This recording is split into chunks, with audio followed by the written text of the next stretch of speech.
السلام علیکم ورحمۃ اللہ وبرکاتہ۔ بیٹا میں امید کرتا ہوں آپ سب خیر و عافیت سے ہوں گے، اور یہ بھی امید کرتا ہوں کہ جو سیچرڈے کا لیسن تھا وہ آپ نے اچھے طریقے سے یاد کیا ہوگا، اور جو پیراگراف کی سلیسی اور الفاظ معنی گرامر کے رول سے تھے وہ بھی لکھے ہوں گے۔ تو آج ہم آگے اپنے لیسن کا آغاز کرتے ہیں۔ بسم اللہ الرحمن الرحیم۔ یہاں تک لاسٹ ٹائم ہم نے ریڈنگ کی تھی، تو ہم کہہ رہے تھے مشکل الفاظ کی میننگ جو ہے وہ آپ لکھیں۔ ریڈنگ تو آپ جو ہے وہ سب بچوں کو آتی ہے اور آپ کر سکتے ہیں۔ مشکل لفظ کا معنی لکھ کر آپ نے خود سے اس کی ریڈنگ کرنی ہے۔ تو آگے لفظ تھا رگو پہ۔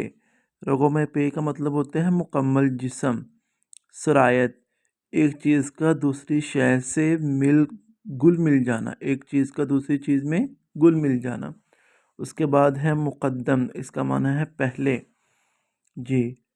کوک پہلو، دیمک وہ کیڑا جو لکڑی کو کھا جاتا ہے جسے کہتے ہیں سیونک، اسے کہتے ہیں دیمک، سیونک۔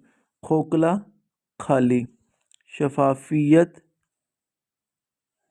کسی چیز کا شفاف ہونا۔ تو یہاں پر جو ہے وہ کہتے ہیں ٹھہریں اور بتائیں دوسروں کا حق ماننے کا کیا نتیجہ نکلتا ہے۔ تو اس کا نتیجہ نکلتا ہے معاشرے میں مایوسی پھیل جاتی ہے، غصہ، انتقام، نفاق اور نفرت جیسے جذبات فروغ پاتے ہیں۔ تو یہ اس کا نتیجہ نکلتا ہے دوسروں کا حق ماننے سے۔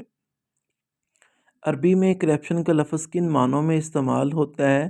تو وہ ان معنوں میں استعمال فساد، انحراف اور مفسد کے معنوں میں استعمال ہوتا ہے۔ فساد، انحراف اور مفسد کے معنوں میں استعمال ہوتا ہے۔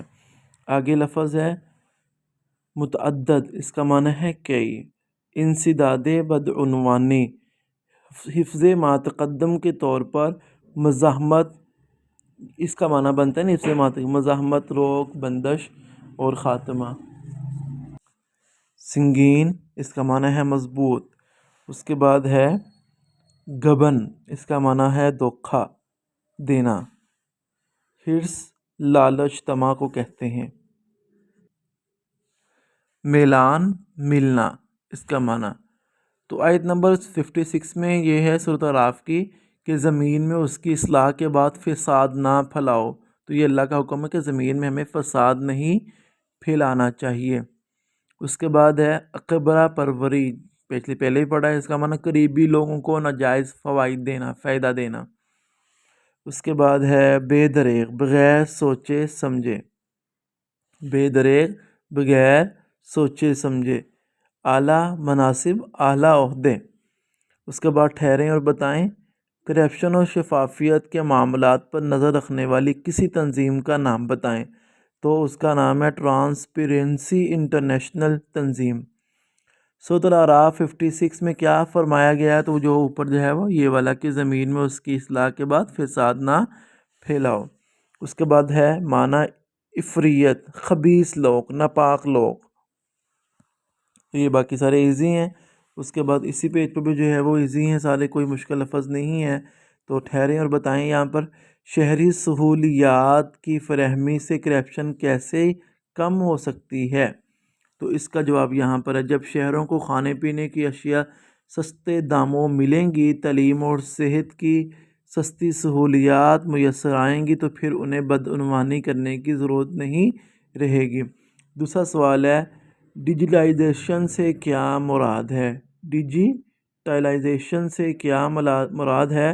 اس کا یہاں پر جواب ہے ڈیجیٹلائزیشن بھی ہے اس طریقے کے تحت وہ سرکاری اہل یہاں سے لے کر یہاں تک اپلوڈ کر دیتے ہیں۔ یہاں تک اس کا جواب ہے۔ تو آج کے لیسن یہاں تک ہے، صرف آپ نے جسٹ مشکل ورڈ کے معنی بک پہ لکھنے ہیں اور پوری سبق کی اچھے طریقے سے آپ نے ریڈنگ کرنی ہے۔ میں امید کرتا ہوں کہ آج کا لیسن اچھے طریقے سے آپ جو ہے وہ اس کو پک کریں گے، لکھیں گے اور یاد کریں گے۔ السلام علیکم ورحمۃ اللہ وبرکاتہ۔